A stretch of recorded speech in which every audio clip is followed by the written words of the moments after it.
భారతదేశపు మహాగ్రంథాలు కావ్యాల సంపూర్ణ సంకలనం. సబ్స్క్రైబ్ చేయండి. తిలక్. అటు చూడండి.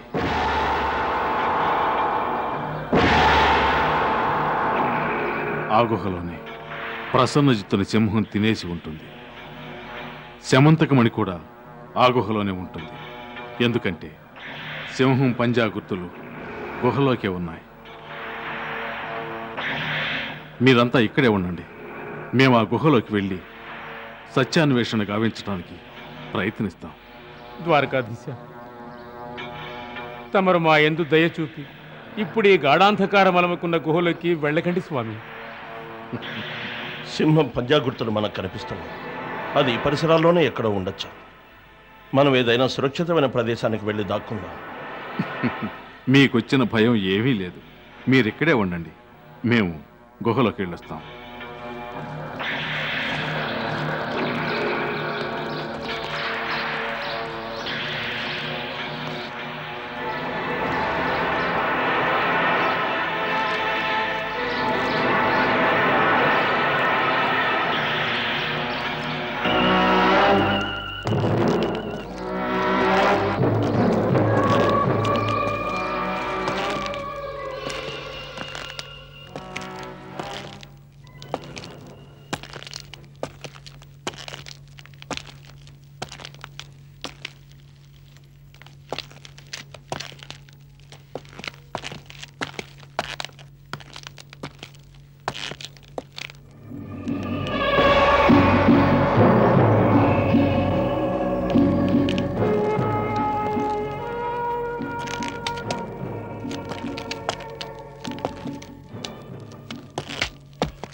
పితృదేవా, త్వరగా రండి, త్వరగా రండి.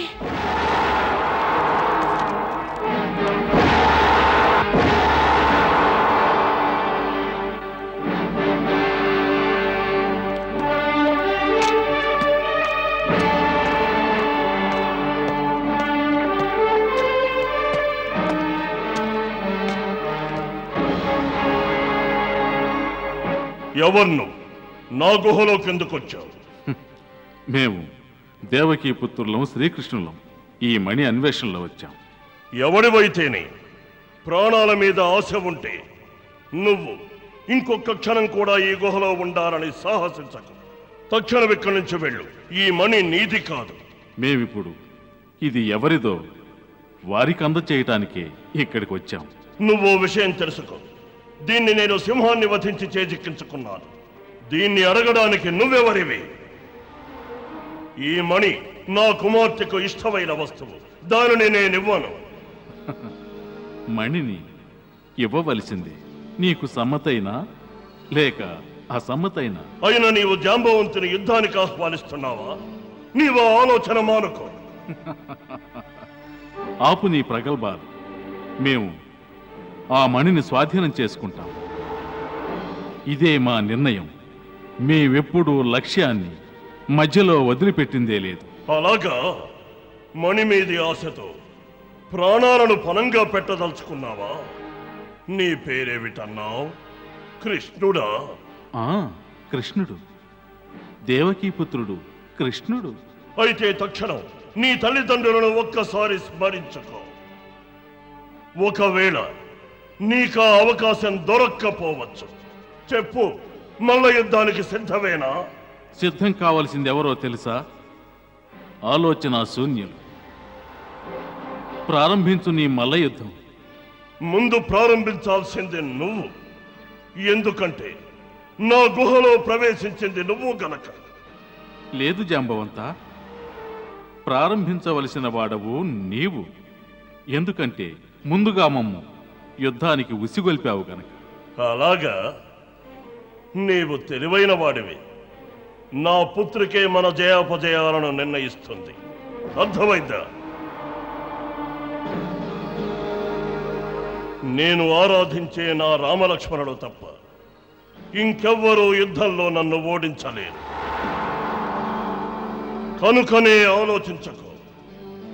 నీకు నేను మరో అవకాశాన్ని ఇస్తున్నాను. ఆ మాటే నీకు వర్తిస్తుంది. అయితే సంసిద్ధం కా.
నిజం చెప్పు, ఎవరు నువ్వు?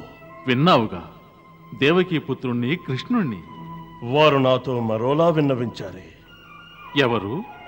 ఏమని? త్రేతాయుగంలో శ్రీరామచంద్రుడు నాతో ఈ విధంగా విన్నవించారు.